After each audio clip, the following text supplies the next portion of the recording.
নমস্কাৰ এই মুহূৰ্তত আহি পৰিছে আজি ৰাতিপুৱাৰ কেইবাটাও গুৰুত্বপূৰ্ণ খবৰ আৰু এনে ধৰণৰ খবৰসমূহ নিতৌ চাবলৈ চেনেলটো ছাবস্ক্ৰাইব কৰি ভিডিঅ'টোত এটা লাইক কৰি দিব। দিবলৈছো ৰাতিপুৱাৰ প্ৰথমটো ব্ৰেকিং নিউজ। ৰাজ্যৰ মুখ্যমন্ত্ৰী ডক্টৰ হিমন্ত বিশ্ব শৰ্মাৰ মুখ্যমন্ত্ৰী পদৰ পৰা পদত্যাগৰ দাবীৰে এইবাৰ অনশনত বহিল আৰএছএছ নেতা। মুখ্যমন্ত্ৰী হিমন্ত বিশ্ব শৰ্মাৰ বিৰুদ্ধে আৰএছএছ নেতাৰ এইবাৰ প্ৰতিবাদ দেখিবলৈ পোৱা গৈছে। হয়, মুখ্যমন্ত্ৰী হিমন্ত বিশ্ব শৰ্মাই পদত্যাগ কৰক, অন্যথা এনএছএৰ অধীনত মুখ্যমন্ত্ৰী হিমন্ত বিশ্ব শৰ্মাক গ্ৰেপ্তাৰ কৰাৰ দাবী উত্থাপন কৰিছে আৰএছএছ নেতাজনে। মুখ্যমন্ত্ৰী ডক্টৰ হিমন্ত বিশ্ব শৰ্মাৰ বিৰুদ্ধে এইবাৰ আৰএছএছ নেতাৰ এই প্ৰতিবাদ। দিছপুৰ জনতা ভৱনৰ সমীপত ৩৩৫ ঘণ্টীয়া অনশন স্বয়ংসেৱক হিতেশ্বৰ চক্ৰৱৰ্তীৰ আলফাৰ সমৰ্থনত কবিতা লিখিলেই চৰকাৰে জেললৈ পঠিয়ায়। কিন্তু তেনে সময়ত ৰাইজক পৰেশ বৰুৱাৰ ছবি আঁকিবলৈ আহ্বান জনোৱা কাৰ্যক সংবিধান বিৰোধী আখ্যা দিছে আৰএছএছ নেতাগৰাকীয়ে। শীঘ্ৰেই অসমৰ ৰাইজৰ ওচৰত মুখ্যমন্ত্ৰীক ক্ষমা খোজাৰ দাবী উত্থাপন কৰিছে আৰএছএছ নেতাগৰাকীয়ে। হয়, মুখ্যমন্ত্ৰী হিমন্ত বিশ্ব শৰ্মাই মুখ্যমন্ত্ৰী পদৰ পৰা পদত্যাগ কৰক, অন্যথা এনএছএৰ অধীনত হিমন্ত বিশ্ব শৰ্মাক গ্ৰেপ্তাৰ কৰাৰ দাবী উত্থাপন কৰিছে আৰএছএছ নেতাজনে। দিবলৈ চোৱা আন এটা অতিকৈ গুৰুত্বপূৰ্ণ খবৰ। প্ৰদেশ কংগ্ৰেছৰ সভাপতি গৌৰৱ গগৈৰ বিৰুদ্ধে এইবাৰ কেইবাটাও ডাঙৰ মন্তব্য কৰিছে মৌলানা বদৰুদ্দিন আজমলে। গৌৰৱ গগৈ এজন ফাল্টু মানুহ বুলি মন্তব্য কৰিছে আজমলে। গৌৰৱ গগৈ ১০০% সাংঘাতিক সাম্প্ৰদায়িক মানুহ বুলি মন্তব্য মৌলানা বদৰুদ্দিন আজমলৰ। গৌৰৱ গগৈৰ সন্দৰ্ভত এইবাৰ কেইবাটাও বিস্ফোৰক মন্তব্য কৰিছে আজমলে। গৌৰৱ গগৈ সাংঘাতিক সাম্প্ৰদায়িক মানুহ, গৌৰৱ গগৈ এজন ফাল্টু মানুহ। ৰকিবুল হুছেইন সভাপতি হোৱা হলে কংগ্ৰেছৰ আজিৰ পৰিস্থিতি এয়া নহলহেঁতেন। ৰকিবুল হ'ব লাগিছিল কংগ্ৰেছৰ সভাপতি। মুছলমান হোৱা বাবেই ৰকিবুল হুছেইন সভাপতি নহল কংগ্ৰেছৰ।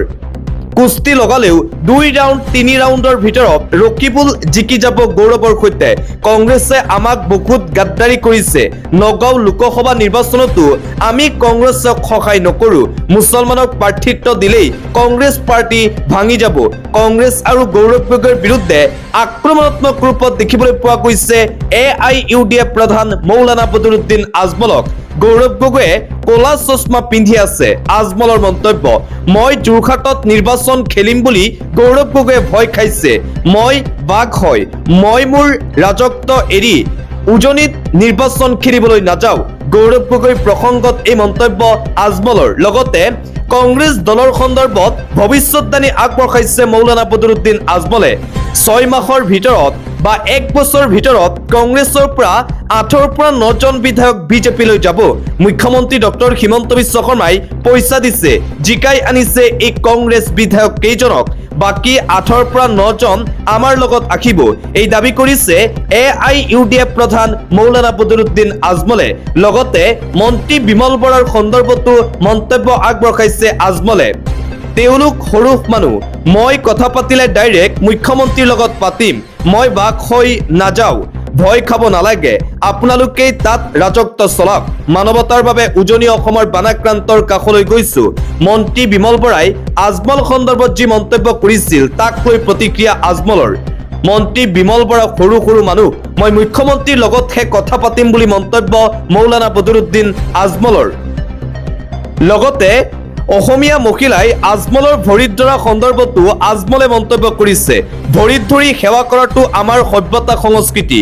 পিছৰ দিনৰ পৰা ভৰিত ধৰিব নালাগে বুলি কৈছো। এতিয়া গাড়ীৰ পৰা নমা নাই, যাতে কোনেও ভৰিত ধৰিব নোৱাৰে। উজনি অসমত মহিলাই ভৰি ধৰি সেৱা কৰাক লৈ প্ৰথমবাৰলৈ এইদৰে সংবাদ মাধ্যমৰ আগত নিজৰ প্ৰতিক্ৰিয়া প্ৰকাশ কৰিছে AIUDF প্ৰধান মৌলানা বদৰুদ্দিন আজমলে।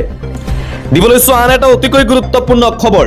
আজমল সন্দৰ্ভত মন্তব্য কৰিছে ৰাজ্যিক বিজেপিৰ সভাপতি দিলীপ শইকীয়াই। ৫০০ টকাৰ সহায়ত উঠি বাখি গলে নহব, অসমীয়াক দ্বিতীয় শ্ৰেণীৰ নাগৰিক সজুৱাই আজমলৰ মূল লক্ষ্য।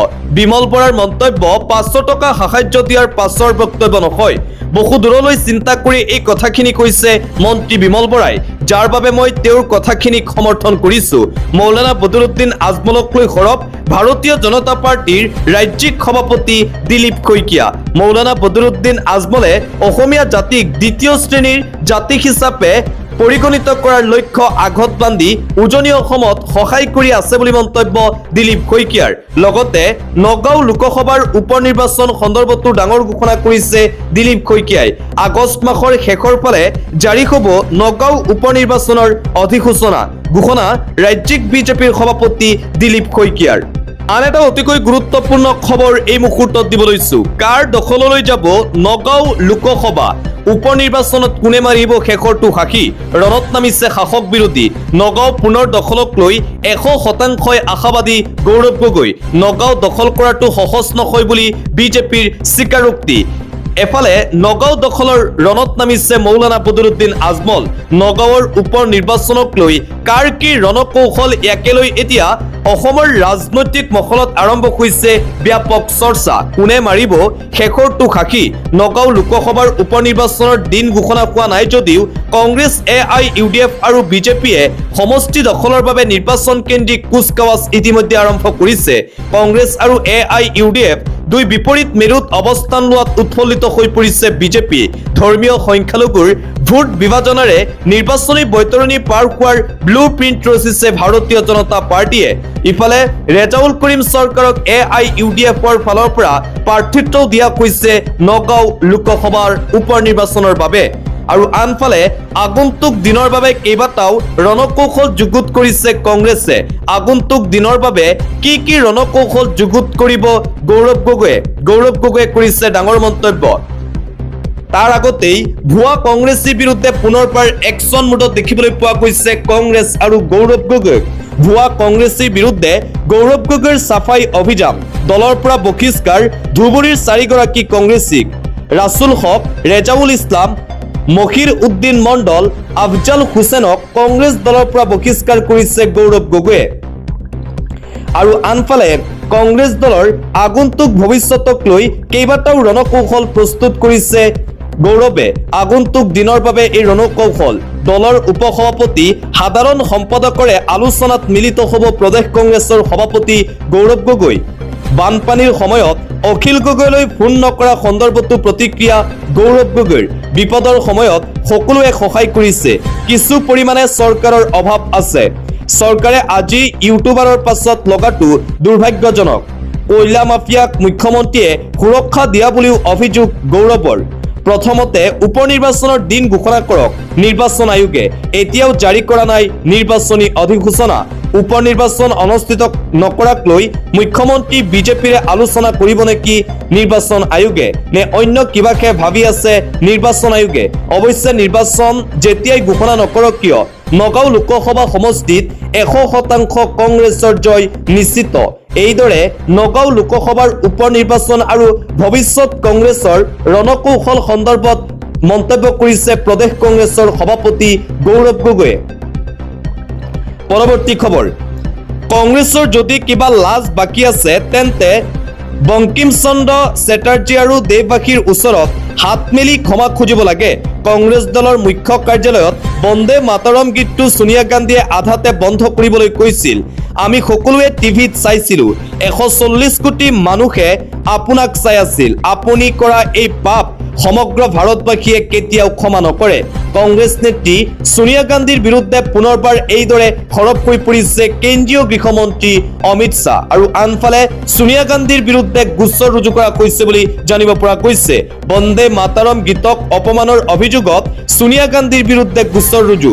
কৰ্ণাটকৰ মাংগালুৰুৰ উৰবা থানাত কংগ্ৰেছ নেত্ৰীগৰাকীৰ বিৰুদ্ধে আনুষ্ঠানিক অভিযোগ দাখিল ভাৰতীয় জনতা পাৰ্টীৰ নেতাৰ।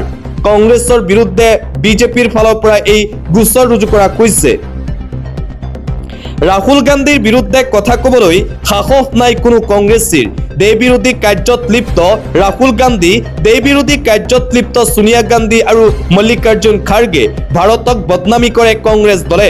বন্দে মাতৰমক অপমানৰ বিৰোধিতাৰে এই মন্তব্য কেন্দ্ৰীয় মন্ত্ৰী গিৰিৰাজ সিঙৰ। এইদৰে কংগ্ৰেছ যুৱৰাজ ৰাহুল গান্ধী, সোনিয়া গান্ধী আৰু মল্লিকাৰ্জুন খাৰ্গেৰ বিৰুদ্ধে সৰব হৈ পৰিছে বিজেপি নেতাজন। পৰৱৰ্তী খবৰটো হৈছে আজি উচ্চতম ন্যায়ালয়ত শ্যামকানু মহন্তৰ জামিন আবেদনৰ শুনানি। জুবিন গাৰ্গৰ হত্যাৰ লগত জড়িত অভিযুক্ত শ্যামকানু মহন্তৰ জামিন আবেদনৰ আজি শুনানি অনুষ্ঠিত হ'ব। ন্যায়াধীশ BV নাগাৰত্ন ন্যায়াধী আৰ মহাদেৱনৰ বেঞ্চত শুনানি 29 মে'ত গুৱাহাটী উচ্চ ন্যায়ালয়ে খাৰিজ কৰিছিল শ্যাম কানুৰ জামিন জুন মাহত জামিন বিচাৰি উচ্চতম ন্যায়ালয়ৰ কাষ চাপিছিল শ্যাম কানু মহন্ত আৰু আজি অনুষ্ঠিত হ'ব সেই আবেদনৰ শুনানি পৰৱৰ্তী খবৰ ৰাহুল গান্ধীৰ বিৰুদ্ধে লোকসভাৰ কঠোৰ পদক্ষেপ অমিত শ্বাহক লৈ কৰা মন্তব্যই মাতিলে বিপদ ৰাহুল গান্ধী ছাত্ৰৰ ওপৰত গুলীচালনাৰ অভিযোগ উত্থাপন কৰি প্ৰিভিলেজ নটিচ পালে ৰাহুল গান্ধীয়ে প্ৰমাণ নোহোৱাকৈয়ে সদনৰ মজিয়াত এগৰাকী কেন্দ্ৰীয় মন্ত্ৰীৰ বিৰুদ্ধে এনে স্পৰ্শকাতৰ মন্তব্য কৰাটো সংসদীয় নিয়মৰ পৰিপন্থী ৰাহুল গান্ধীৰ বিৰুদ্ধে এইবাৰ কঠোৰ একশ্যন দেখিবলৈ পোৱা গৈছে সদনৰ ফালৰ পৰা ৰাহুল গান্ধীৰ বিৰুদ্ধে লোকসভাৰ এই কঠোৰ পদক্ষেপ গ্ৰহণ আন এটা গুৰুত্বপূৰ্ণ খবৰ মুখ্যমন্ত্ৰী হিমন্ত বিশ্ব শৰ্মাক ফেচবুক লাইভত হত্যাৰ ভাবুকি দিয়া ঘটনা অভিযুক্ত আব্দুল মুতালেবক 5 দিনৰ আৰক্ষীৰ জিম্মালৈ প্ৰেৰণ কৰা হৈছে বুলি জানিব পৰা গৈছে 1 কোটি টকাৰ বিনিময়ত মুখ্যমন্ত্ৰীক হত্যাৰ ভাবুকি দিছিল আব্দুল মুতালেবে কমেণ্টত পাকিস্তান জিন্দাবাদ বুলিও লিখিছিল আব্দুল মুতালেবে আৰু অৱশেষত 5 দিনৰ বাবে আৰক্ষীৰ জিম্মালৈ প্ৰেৰণ কৰা হৈছে এই মূল অভিযুক্তটো আন এটা বিগ ব্ৰেকিং নিউজে মুখত ৰাখি পৰিছে আজমলক বাংলাদেশলৈ পুছবেক কৰিব অসম সংখ্যালঘু সংগ্ৰাম পৰিষদে এইবাৰ কোনো বেলেগ সংগঠন নহয় সংখ্যালঘু সংগঠনেই আজমলক পুছবেক কৰাৰ কথা উল্লেখ কৰিছে আজমলক বাংলাদেশলৈ পুছবেক কৰিব অসম সংখ্যালঘু সংগ্ৰাম পৰিষদে বিধায়ক বদৰুদ্দিন আজমলক বাংলাদেশত থৈ ৰাখিব এএছএছপিয়ে প্ৰথমে মৌলানা বদৰুদ্দিন আজমলক বাংলাদেশী বুলি প্ৰেৰণ কৰক প্ৰথমে মৌলানা বদৰুদ্দিন আজমল যে বাংলাদেশী সেয়া প্ৰমাণ কৰক বিজেপিয়ে যদি বদৰুদ্দিন আজমলক বাংলাদেশী বুলি প্ৰমাণ কৰিব পাৰে তেন্তে পুছবেকৰ দায়িত্ব অসম সংখ্যালঘু সংগ্ৰাম পৰিষদৰ যদি বাংলাদেশী বুলি প্ৰমাণ কৰিব নোৱাৰে তেন্তে আজমলৰ ওচৰত ক্ষমা খোজক বিজেপিৰ সকলোৱে শেহতীয়াকৈ বদৰুদ্দিন আজমল সন্দৰ্ভত কৰা টিপ্পনী সন্দৰ্ভত গৰজি উঠিল অসম সংখ্যালঘু সংগ্ৰাম পৰিষদ বিজেপিয়ে বাৰে বাৰে আজমলক বাংলাদেশী সজাই আছে কিন্তু আজমল যদি সঁচাকৈ বাংলাদেশী তাৰ প্ৰমাণ দিয়ক তেন্তে আমি আজমলক বাংলাদেশলৈ পুছবেক কৰিম এইদৰে বিজেপিক চ্যালেঞ্জ প্ৰদান কৰিছে অসম সংখ্যালঘু সংগ্ৰাম পৰিষদে অন্য এটা খবৰ যেতিয়াই দেশৰ যুৱ প্ৰজন্মই সংস্থাপন শিক্ষা আৰু পৰীক্ষাৰ কথা আলোচনা কৰিবলৈ ললে আৰু বিজেপি চৰকাৰৰ এই ক্ষেত্ৰত ব্যৰ্থতা উদঙাই দিয়া হ'ল তেতিয়াই প্ৰধানমন্ত্ৰী নৰেন্দ্ৰ মোদীৰ মুখত ফুটিল দিমাগী নক্সাল কক্ৰোচ জনতা পাৰ্টিৰ মুখ্য মুখপাত্ৰ সৌৰভ দাসৰ এই মন্তব্য স্বাধীনতা দিৱসৰ দিনটোত ভাষণ প্ৰসংগত দেশৰ যুৱকসকলৰ উদ্দেশ্যি প্ৰধানমন্ত্ৰীয়ে কৈছিল দিমাগী নক্সাল অৰ্থ আৰু তাৰ পিছতে মোদীৰ বিৰুদ্ধে সৰব কক্ৰোচ জনতা পাৰ্টি এইবাৰ গঠন হ'ল দিমাগী নক্সাল জনতা পাৰ্টি প্ৰধানমন্ত্ৰী নৰেন্দ্ৰ মোদীয়ে স্বাধীনতা দিৱসৰ ভাষণত উল্লেখ কৰিছিল দিমাগী নক্সালৰ কথা তাৰ পাছতেই এক্সত দিমাগী নক্সাল জনতা পাৰ্টিৰ একাউণ্টত লিখা হৈছে যদি সকলো দিমাগী নক্সাল একত্ৰিত হয় তেন্তে কি হ'ব কক্ৰোচ জনতা পাৰ্টিৰ পিছত এইবাৰ নতুন সোশ্যাল মিডিয়াৰ আন্দোলন আৰম্ভ হ'ব নেকি একেলৈ চলিছে এতিয়া ব্যাপক চৰ্চা অন্য এটা খবৰ ডাৱৰ বিস্ফোৰণৰ ফলত সৃষ্টি হোৱা আকস্মিক বান আৰু ভূমিস্খলনৰ বাবে অৰুণাচল প্ৰদেশত কেইবাগৰাকী লোকৰ মৃত্যু আকস্মিক বানে দিবাং ভেলী জিলাত উটুৱাই নিয়া 5 গৰাকী সেনা জোৱানৰ এতিয়াও সন্ধান পোৱা নাই বুলি জানিব পৰা গৈছে বানে উটুৱাই নিয়া সেনা জোৱান কেইজনৰ সন্ধানত ব্যাপক অভিযান অব্যাহত আছে বুলি জানিব পৰা গৈছে এফালে আপাৰ সোৱণশিৰি জিলাত হোৱা ভূমিস্খলনত 4জন লোকৰ মৃত্যু হৈছে ইপিনে আঞ্জাৱত হোৱা ভয়ংকৰ পথ দুৰ্ঘটনাত এগৰাকী মহিলাৰ মৃত্যু হোৱাৰ খবৰ পোৱা গৈছে অৰুণাচল প্ৰদেশত এই অবৰ্ণনীয় পৰিস্থিতিৰ সৃষ্টি পৰৱৰ্তী খবৰ শিৱসাগৰ নাজিৰা তথা চৰাইদেউত বান সাহায্য প্ৰদান কৰা দল সংগঠন তথা ব্যক্তি বিশেষক শ্বেতপত্ৰৰ জৰিয়তে খৰচৰ হিচাপ দাখিল কৰাৰ দাবী আটাচুৰ সমান্তৰালভাৱে বিধায়ক ময়ূৰ বৰগোহাঞিকো মুখ খোলাৰ আহ্বান জনাইছে আটাচুৱে দুৰ্যোগৰ সময়ত প্ৰধানমন্ত্ৰী আৰু গৃহমন্ত্ৰীক অসমলৈ আনিবলৈ নোৱাৰা মুখ্যমন্ত্ৰী হিমন্ত বিশ্ব শৰ্মাৰ বিফলতা আখ্যা দিছে আটাচুৱে উজনি অসমৰ বান পৰিস্থিতিৰ সন্দৰ্ভত সংবাদমেল অনুষ্ঠিত কৰি এইদৰে সৰব হৈ পৰিছে আটাচু অন্য এটা খবৰ দুৰ্ঘটনা নে হত্যা ডিমা হাছাওৰ লাইচং আৰক্ষী পখৰা চকীৰ ভাৰপ্ৰাপ্ত আৰক্ষী বিষয়া নৱজিৎ দাসৰ মৃত্যুক লৈ সৃষ্টি হৈছে ৰহস্যৰ। নাকা চেকিং চলি থকাৰ সময়তেই এখন বাহনে খুন্দিয়াইছিল বিষয়াগৰাকীক। সেলিম উদ্দিন নামৰ এটা ড্ৰাগছৰ বেপাৰীয়ে সংঘটিত কৰিছিল এই দুৰ্ঘটনা। সন্দেহ হৈছে যে ড্ৰাগছৰ কলা ব্যৱসায় সুচলভাৱে চলাই নিবলৈকে এই ভয়ংকৰ ঘটনা সংঘটিত কৰিলে সেলিম উদ্দিনে। সেলিম উদ্দিনক ইতিমধ্যেই গ্ৰেপ্তাৰ কৰা হৈছে। সেলিম উদ্দিনৰ লগতে আৰু কেইবাজনো অভিযুক্তক ইতিমধ্যে গ্ৰেপ্তাৰ কৰি আৰক্ষীয়ে আৰম্ভ কৰিছে প্ৰাৰম্ভিক তদন্ত। আন এটা গুৰুত্বপূৰ্ণ খবৰ, গোলাঘাটৰ মেৰাপানীত পুনৰ আৰম্ভ হ'ব উচ্ছেদ অভিযান। বিগত বৰ্ষত উচ্চ ন্যায়ালয়ৰ হস্তক্ষেপত অভিযান আধাতে স্থগিত ৰাখিছিল। নেঘেৰি বিলতে উচ্ছেদ চলোৱা হ'ব চলিত মাহৰ শেষৰ ফালে। ইতিমধ্যে প্ৰশাসনৰ ফালৰ পৰা অঞ্চলটোত ড্ৰোনৰ জৰিয়তে জৰীপ চলাই আৰম্ভ কৰিছে প্ৰস্তুতি। অতি শীঘ্ৰেই পুনৰবাৰ চৰকাৰৰ বৃহৎ উচ্ছেদ অভিযান আৰম্ভ হ'ব গোলাঘাটত। গোলাঘাটৰ মেৰাপানীত পুনৰবাৰ উচ্ছেদ অভিযান চলাবলৈ সম্পূৰ্ণৰূপে সাজু চৰকাৰ প্ৰশাসন। আন্তঃৰাষ্ট্ৰীয় পৰ্যায়ৰ এটা গুৰুত্বপূৰ্ণ খবৰ, ভাৰতক স্বাৰ্থ বান্ধি দিলে এইবাৰ বাংলাদেশে। শ্বেখ হাছিনাক প্ৰত্যাৰ্পণ কৰিলেহে ভাৰত ভ্ৰমণলৈ আহিব প্ৰধানমন্ত্ৰী তাৰিক ৰহমান। শ্বেখ হাছিনাক প্ৰত্যাৰ্পণ কৰিলেই আহিব বাংলাদেশৰ প্ৰধানমন্ত্ৰীগৰাকী।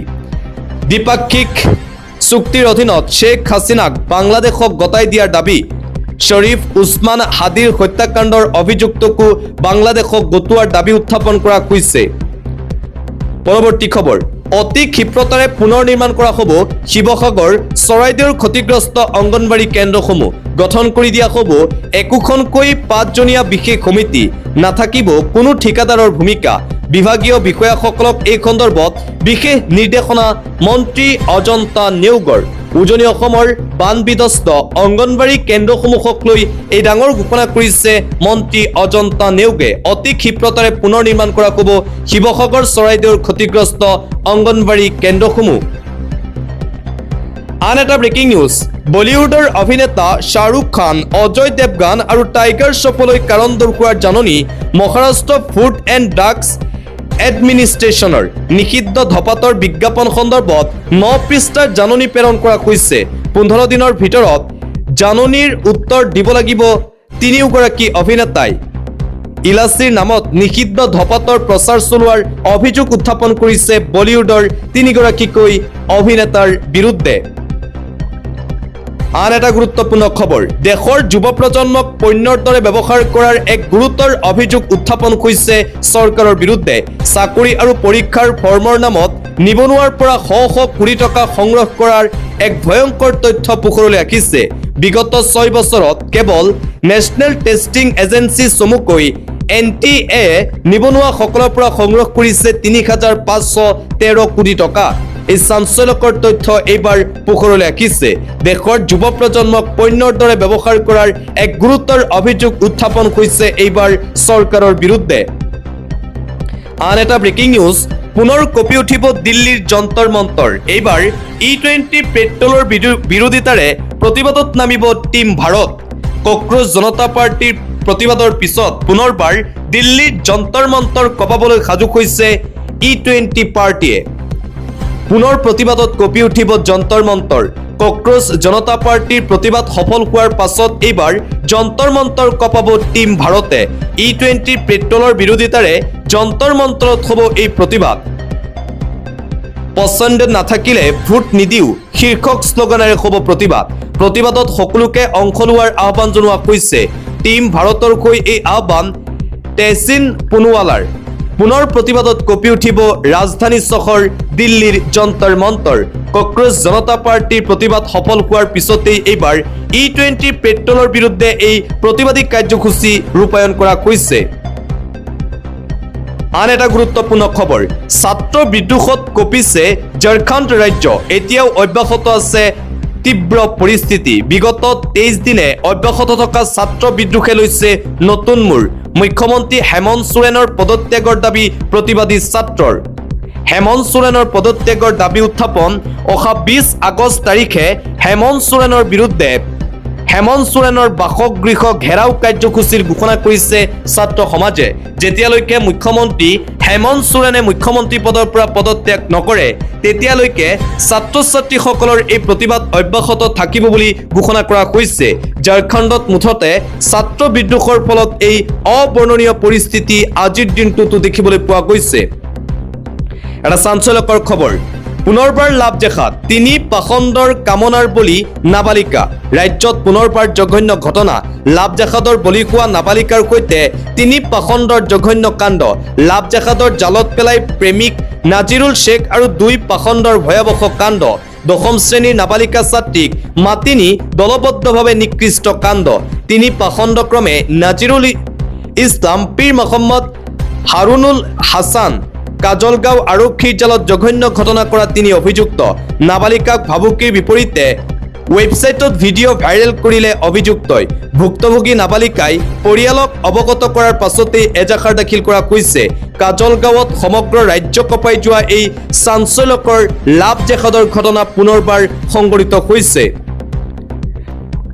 এটা জৰুৰী খবৰ মাটিৰ নামজাৰিৰ পৰা ডিজিটেল জৰীপলৈ ডাঙৰ খবৰ শীঘ্ৰেই সাজু কৰক কাগজ পত্ৰ আহি আছে মিছন বসুন্ধৰা 4.0 মাটিবাৰী কাম কাজক লৈ আহি গ'ল এটা ডাঙৰ খবৰ 25 ডিচেম্বৰত মুকলি হ'ব মিছন বসুন্ধৰা 4.0 সাজু কৰক নথিপত্ৰ মাটিবাৰী নামজাৰি বাটোৱাৰা আদিৰ বাবে সাজু কৰক ডকুমেণ্ট চৰ অঞ্চলত চলিব ডিজিটেল জৰীপ বৰাক উপত্যকাত ভূমিৰ অধিকাৰ নিশ্চিতকৰণ মৰাণমটক আহোম চুতীয়া কোচ ৰাজবংশী আৰু অন্যান্য থলুৱা সম্প্ৰদায়ৰ বাবে ভূমিৰ অধিকাৰ নিশ্চিতকৰণ কৰা হ'ব আৰু এইদৰে মাটিবাৰী কাম কাজক লৈ ৰাজ্যৰ মুখ্যমন্ত্ৰী হিমন্ত বিশ্ব শৰ্মাৰ ফালৰ পৰা কেইবাটাও ডাঙৰ ঘোষণা কৰা হৈছে ৰেল ষ্টেচনৰ পৰা পানী খাওঁতে সাৱধান হৈ পৰক কেগৰ প্ৰতিবেদনত ভয়াৱহ তথ্য এইবাৰ পোহৰলৈ আহিছে দেশৰ কেইবাটাও ষ্টেচনৰ খোৱা পানীত পোৱা গৈছে মাৰাত্মক ইকলাই বেক্টেৰিয়া ৰেলৱেৰ 16টা জনৰ 512টা ষ্টেচনত যাত্ৰীসকলক প্ৰদান কৰা সা সুবিধাৰ বিষয়ে অধ্যয়ন কৰিছিল কেগে তাৰ পিছতেই এই চাঞ্চল্যকৰ তথ্য পোহৰলৈ আহিছে ৰেল ষ্টেচনত আপুনি যদি পানী খায় তেন্তে এতিয়াৰে পৰা সাৱধান হৈ পৰক আন্তঃৰাষ্ট্ৰীয় পৰ্যায়ৰ এটা ব্ৰেকিং নিউজ পুনৰ উত্তপ্ত মধ্যপ্ৰাচ্য ইজৰাইলৰ ষ্ট্ৰাইকত লেবাননত 11 জন লোকৰ সৈতে কৰুণ ঘটনা পুনৰ মধ্যপ্ৰাচ্যত পৰিস্থিতি ভয়ংকৰ হৈ পৰিছে লেবাননত ভয়ংকৰ আক্ৰমণ ইয়াৰ ষ্ট্ৰাইক ইজৰাইলৰ ইয়াৰ ষ্ট্ৰাইকত থিতাতে নিহত 11 জনকৈ লোক হৰমুজক লৈ ইৰাণ ওমানৰ আলোচনাৰ মাজতে এই ভয়ংকৰ আক্ৰমণ এতিয়াও ক্ষতিগ্ৰস্ত আৱাসিক এলেকাত আবদ্ধ হৈ আছে বহু লোক প্ৰশাসনৰ তৰফৰ পৰা চলোৱা হৈছে উদ্ধাৰ অভিযান ইজৰাইলৰ আক্ৰমণৰ পিছতেই হিজবুল্লাহৰ হুংকাৰ এই আক্ৰমণৰ কঠোৰতকৈ কঠোৰ প্ৰত্যুত্তৰ দিয়া হ'ব ইজৰাইলক আৰু মধ্যপ্ৰাচ্যত পুনৰবাৰ এই উত্তেজনাময় পৰিৱেশে বিৰাজ কৰিছে ইজৰাইলৰ ইয়াৰ ষ্ট্ৰাইকৰ পিছতেই হিজবুল্লাহে কঠোৰ সকিয়নি প্ৰদান কৰিছে ইজৰাইলক